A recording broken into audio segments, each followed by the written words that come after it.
Hello viewers, I hope all you are doing great. Viewers, आज के इस lecture में हम कवर करने वाले हैं पास्ट इंडेफिनिट टेंस।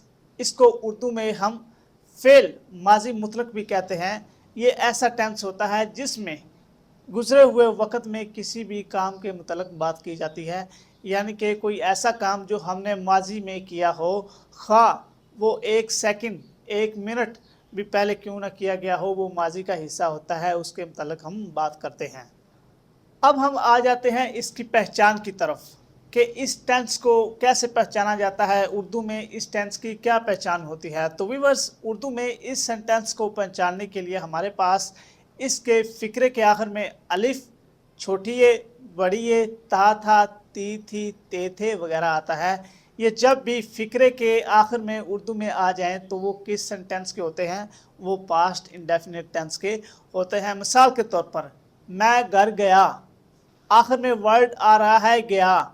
गया के सबसे आखिर में कौन सा लफ्ज़ इस्तेमाल हो रहा है? अलिफ। तो ये किस टेंस का हुआ? Past indefinite tense.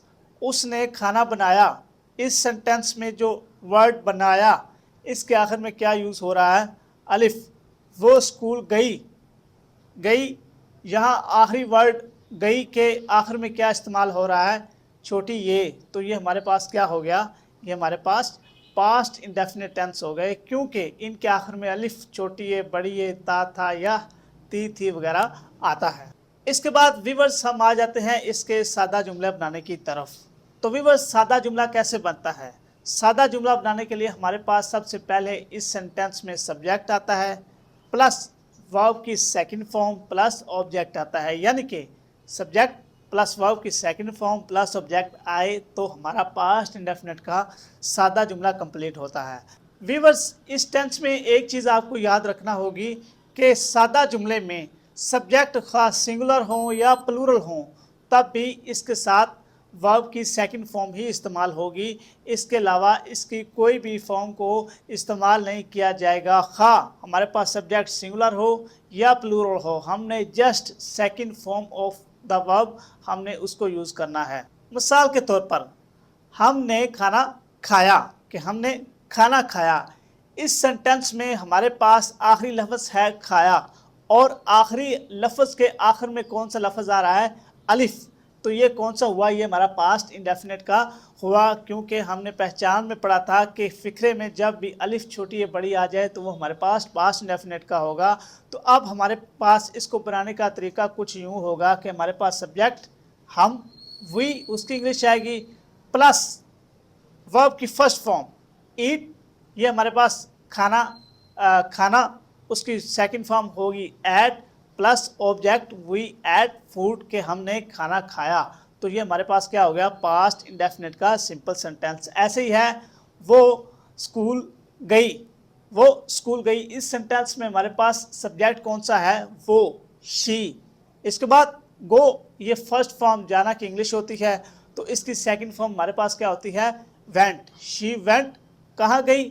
To school, school हमारे पास क्या है? ऑब्जेक्ट के, वो स्कूल गई। तो इस सेंटेंस में हमारे पास क्या था कि सब्जेक्ट था, उसके बाद हमने वर्ब की सेकंड फॉर्म को ऐड किया प्लस हमने ऑब्जेक्ट को ऐड किया, तो हमारे पास पास्ट इंडेफिनिट का सिंपल टेंस वो कंप्लीट हो गया।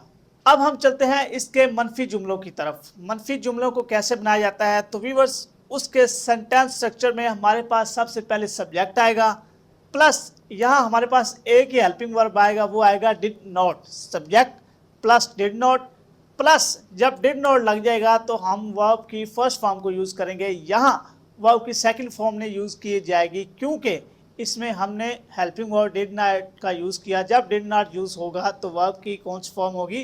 फर्स्ट, प्लस हमारे पास क्या आ जाएगा? ऑब्जेक्ट, यानी कि subject plus did not plus verb की फर्स्ट फॉर्म प्लस ऑब्जेक्ट। यहाँ इस चीज़ का कोई फ़र्क नहीं पड़ता कि सब्जेक्ट सिंगुलर है या प्लूरल है, तीन है, चार हैं, एक है या दो है, जितने भी है, इस चीज़ का कोई फ़र्क नहीं पड़ता।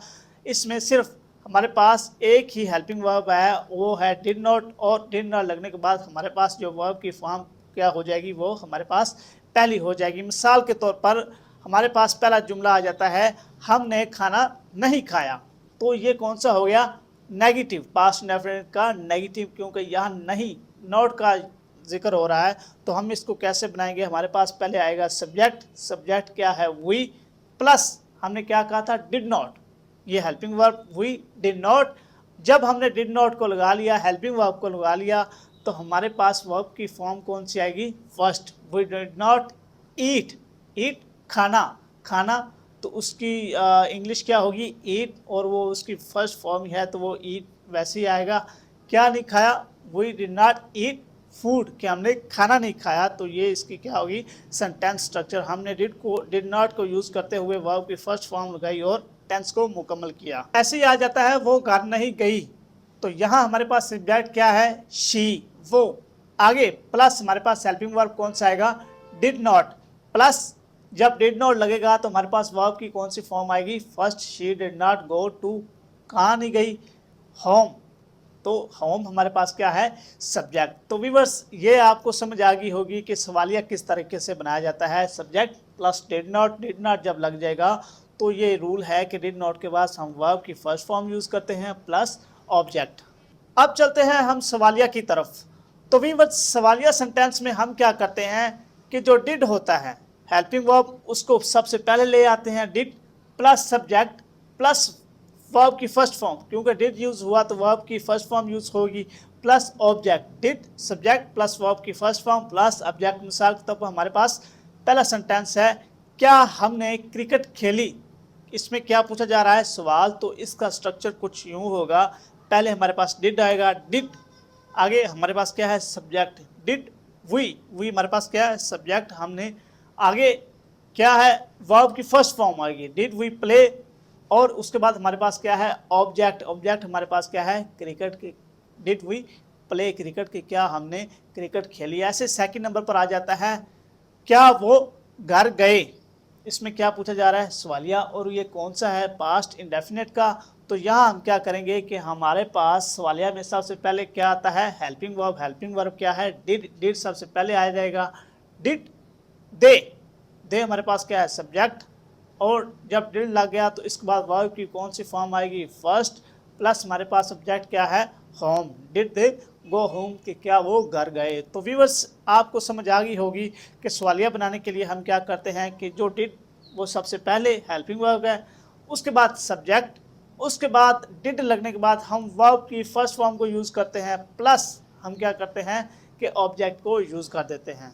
तो व्यूअर्स ये था हमारा पास्ट इंडेफिनिट टेंस। अगर किसी स्टूडेंट को किसी चीज़ की समझ ना आई हो तो वो कमेंट सेक्शन में कमेंट करके मज़ीद रहनुमाई ले सकता है। शुक्रिया।